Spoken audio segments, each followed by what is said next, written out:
Chapter 1001 is out and is a One Piece chapter full of adrenaline.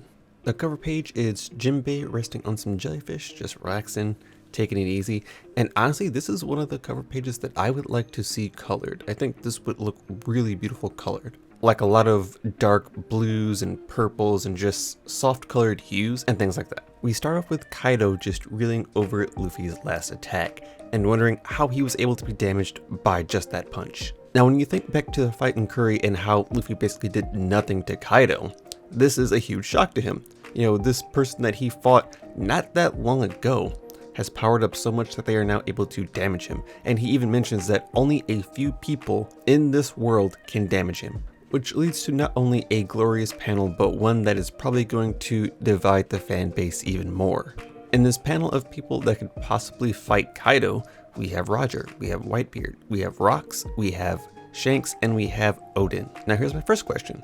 Where are people like Big Mom, Mihawk, Garp, well-known heavy hitters that competed with some of the other people in this panel? I've seen some people say that this is a list of people that he's clashed with, but what that makes me think is that, well, has he not clashed with Big Mom?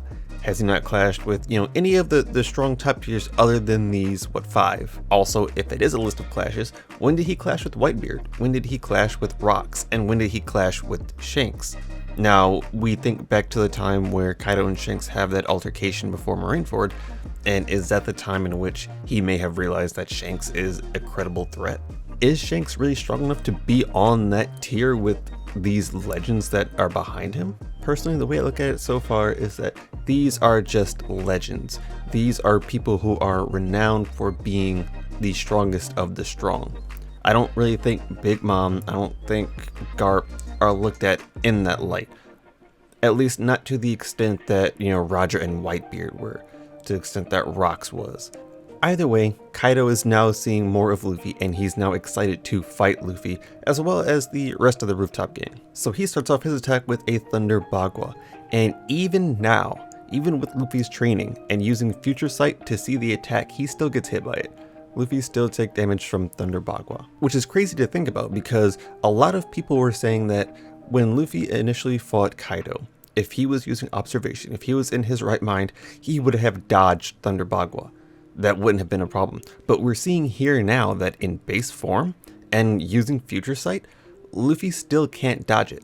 Kaido is apparently too fast for Luffy to dodge his attack like that. Now that is a massive feat because usually people at this power level don't have the speed like that. When you think about Whitebeard, when you think about Big Mom, when you think about Kaido, you don't think speed, but apparently Kaido has enough speed to blitz Luffy and his Future Sight.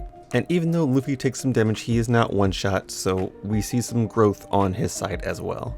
Now let's talk about the rest of the Rooftop gang, because we get a lot of nice moments in between, like Zoro Killer, Luffy Law Kid, that just kind of bring out the One Piece in this chapter. They're hilarious moments, they're awesome moments, and I really appreciate it that we're seeing those even in the heat of this immense battle.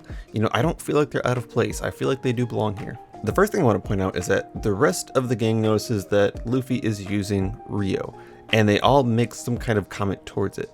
Now, Zoro mentions that that's what Luffy was training to do, but what I find interesting is that Kid seems a bit confused as to what Luffy was doing.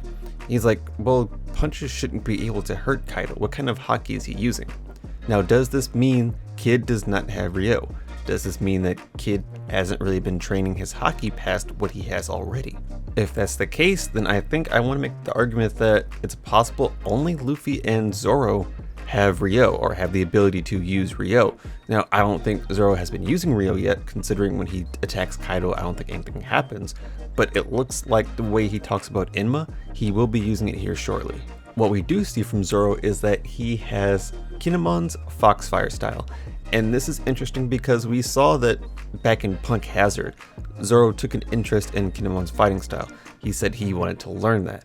Now, when he got the time to learn it, I'm not sure if Kinemon actually taught him or if he just learned it by seeing it.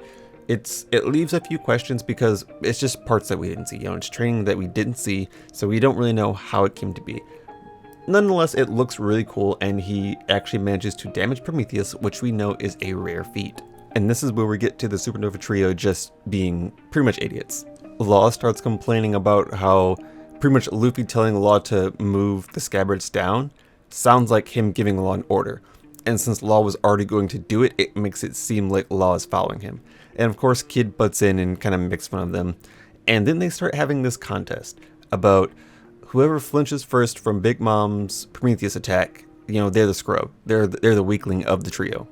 And so we get the Ha face for all three of them, and they all get hit with the fireball attack. And I really like this because, we are in this big serious moment. We have two emperors facing us down, and they're kind of playing games like this, which I think shows a healthy rivalry.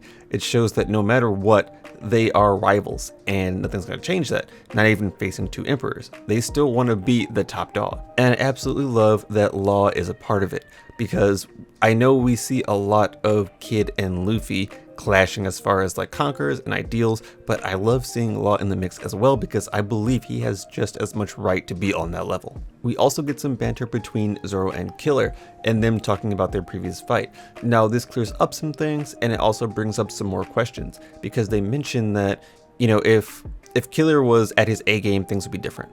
Zoro says, nah, they would be the same. And honestly, I wonder which is more accurate. I would go to say that Zoro still wins, because at the end of the day, Zoro didn't have one of his swords, Killer didn't have any of his swords. I think they're both a nerf there. Obviously, Killer was under the effects of the Smile Fruit. That entire fight is shrouded in questionable things. But I do like that they're poking fun at it. Now, the big three recover from the Prometheus attack, and they get ready to lay into Kaido. So from Kid, we get Punk Rotten, from Luffy, we get Gear 4, and from Law, we get Room. And as much as I love to see Law just kind of squatted up on a rock looking amazing, I kind of want him to do more than just, a room tact. I want to see more of his abilities. This is a weird spot for Law because he is not a physical combatant. Luffy and Kid both have the facilities to kind of go fist to fist with someone. Whereas Law, he is more of a tactical, he's more of a strategy. He doesn't just run up and fight someone. So this is going to be a weird fight for him to show off. Now they all unleash their attacks, and it seems like those attacks do nothing. I mean, I don't see anything special about the Kong gun. I don't see anything, I don't even see Haki on Punk Vice. I don't see Kid using any kind of Haki on that. I think he really just plans to crush Kaido with metal, which isn't going to work. And Law just uses tact and slams Kaido with rocks, which I don't think does anything. And that's further proven by Kaido transforming back to his dragon form and just laughing at them, along with Big Mom. Everyone's pretty much just laughing at their attempts. And in comes another glorious panel of Kaido and Big Mom facing down the Rooftop gang. Now, what we see here is that they're just mocking them again, saying, well, you guys are definitely gonna lose. Like, it sucks, but you're gonna lose. We're gonna take everything from you, and we're gonna be closer to being the Pirate King. What Big Mom says is more interesting because she's still mentioning the poneglyphs, and it seems like she really has a goal in mind to get poneglyphs. That's all she wants. She keeps mentioning that, and I find that interesting just because Kaido really doesn't seem to care about that. Although he seems to have the idea of being Pirate King, he does not care about the poneglyphs. So what is he after? Seeing Kaido back in his dragon form makes me think that we're going to have a similar version of what happened to the Scabbards, in which the Rooftop gang are going to be laying into Kaido, and eventually when they tire themselves out or when they get kind of low, Kaido's going back to base form, and he's going to start swinging. I don't see this battle ending with Kaido in dragon form. I definitely see him going back, but I think he's going to do a good amount of damage in dragon form. I know it hasn't been impressive so far, but I'd be curious to see. I really hope he doesn't, just spam Borrow Breath. I hope we see more of the wind slashes. I hope we see more of the thunder. I hope we see more abilities than just flame breath, because if he does flame breath, Zoro's just going to cut it. I think we've made that pretty apparent with this chapter. What I think this is a good time for is to see what Luffy and Kid's higher ceilings are. How long can they go in these modes? Now, I think Kid can last in Punk Rotten for a little while because he's basically just using magnetism. He's not really straining himself, he's just using his ability. Luffy, however, is using Haki and he's using Gear 4th. Now, we haven't seen the time limit, if there is one still for Gear 4th, but he is using a lot of Haki right now, which we know drains your stamina. He'll run out at some point, so he has to take a break. So we'll see how long he can go in Gear 4th now, and we'll see if Zoro actually brings out the Rio and Inma. Now for Law, I think he's going to be late game. I think we're saving up Law for a Gamma Knife when Kaido is back in human form. As far as Big Mom goes, I think Kaido even mentions this chapter that he wants to fight them alone. He wants to see how strong they are. So we'll see how much of an impact Big Mom has. She does have Napoleon flamed up, so she may do something, but I think this will primarily be a Kaido fight. But that's going to be it for me. I love the chapter. Please let me know how you guys feel down below. Please like, comment, subscribe, and I'll catch you in the next one. Bye.